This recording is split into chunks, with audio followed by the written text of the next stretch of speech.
So first things first, let's talk about noise phobias. One of the things I always recommend to my clients when they bring me in a dog and they say, fireworks season, thunderstorm season, what do? I say there's no shame in pharmaceutical intervention. A dog that has a panic disorder associated with loud percussive noises needs some help in the form of pharmaceuticals. It's just like when you get on a plane and you need to take a Xanax to calm down because you have a fear of flying. It's the same thing in dogs. So what I often recommend is I do prescribe Xanax for dogs with noise phobias. There is a product called Sileo, which is marketed, it's S-I-L-E-O, it's marketed specifically for dogs with noise phobias, and you can get it through your veterinarian. It's a little pricey, but the people who use it seem to be pretty happy because it cuts the anxiety without the animal feeling sleepy. Another option is trazodone, which is an MAO inhibitor that you can start and stop. We use it for dogs that have anxiety after their surgeries. We also use it for noise phobias. It's extraordinarily safe and it's not controlled.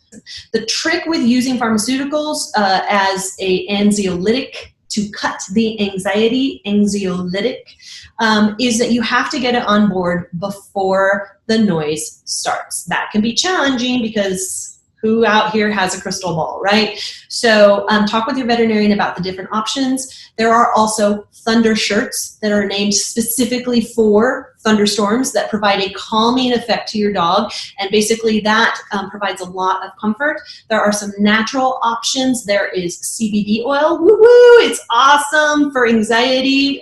Definitely recommend it. You can do anywhere from a 0.5 mg per kg up to 2 mg per kg. A high margin of safety. It's a great supplement to get on board as well. There is Zylkene, Z-Y-L-K-E-N-E, and Angxitane, A-N-Z-X-I-T-A-N-E, which are natural supplements that do help some animals, but if your animal's in a full-blown panic disorder, it's not going to provide as much benefit as you would like. You'll need to go to the prescription strength. The other thing that's important is to make sure that your dog is in a quiet, safe place, that your dog cannot injure his or herself or any human beings. So yeah, lots of different options. Talk to your veterinarian and be proactive with the fear. And I know you're really tempted to, and maybe for some Labradors that are trained to work around guns, it's fine, but I would recommend leaving your dog at home inside in a safe place if you are going to any kind of fireworks celebration. Fireworks celebrations are great fun for people, not so fun for dogs. Do yourself and your dog a favor and leave your dog home this time at the fireworks celebration. You will have a better time, your dog will probably have a better time as well, okay?